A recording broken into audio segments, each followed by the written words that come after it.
Je m'appelle Marine Lanier, je suis photographe et je vis dans la Drôme.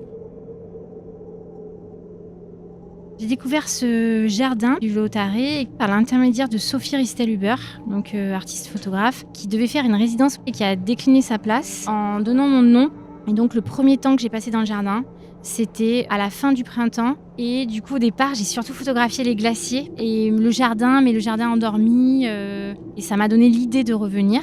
J'ai sympathisé avec le pépiniériste, puisque mon père étant pépiniériste aussi, on avait beaucoup d'acquaintances. Je suis d'abord venue de manière bénévole. Et ensuite, j'ai poursuivi ce projet grâce à la grande commande de la BNF. Et là, ça m'a permis de vraiment approfondir les choses.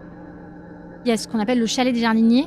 Tout le monde se réunit là le soir, donc les jardiniers, les scientifiques, les botanistes, les étudiants. Et en fait, c'est vraiment des discussions à bâtons rompus. Chacun raconte sa journée, il y a des anecdotes. C'est d'ailleurs à cette occasion-là que j'ai entendu parler d'Hannibal.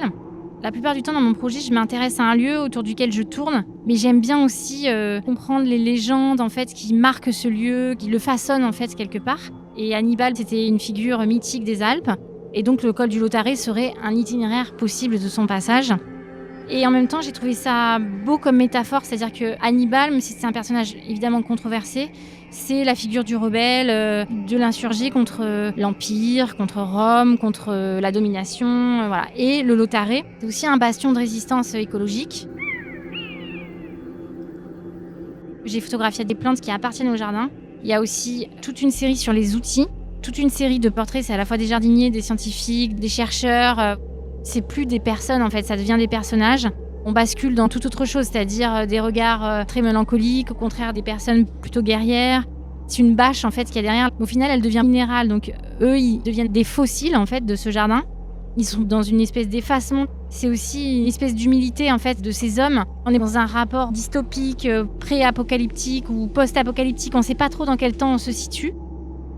Ce projet se concentre sur une expérience où des scientifiques ont descendu d'un étage alpin des plantes. Donc j'ai suivi cette expérience. J'aurais pu en fait me situer dans un rapport très documentaire. Je l'ai mêlé aux images du jardin, aux portraits. Et en fait, rien que par le montage, il y a du récit, de la fiction. Je pense à cette anecdote où j'ai montré mes images à un botaniste chevronné du Lautréamont. Et en fait, il a été très surpris parce que je lui ai demandé d'identifier les plantes. Donc bien sûr, il y en a certaines qui sont très identifiables, mais sur certaines, il était un peu en difficulté. Rien que ça, c'est une forme de fable en fait.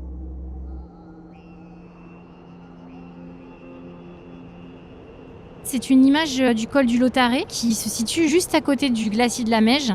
Et puis il y a ce jardin, c'est un petit jardin, mais en même temps, c'est comme s'il y avait le monde contenu dans son écrin, puisqu'il condense des plantes de l'Himalaya, du Caucase, du Japon. Et autour, ce que je trouve très beau, c'est que cet infiniment petit, mais qui évoque le monde entier, est entouré par des montagnes. Au final, quelque chose de très circulaire, de très englobant. Donc j'ai photographié ces montagnes à différentes saisons. Et là, il y a une inversion. Donc c'est quelque chose que j'ai passé en négatif. Et c'était cette idée d'un paysage un peu fictionnel, dystopique, quelque chose qui pourrait appartenir à une ère fossile. Voilà, c'était un peu cette idée de troubler la chronologie. Ce sont des cônes de plastique qui entourent les plantes, qui sont observées par les scientifiques.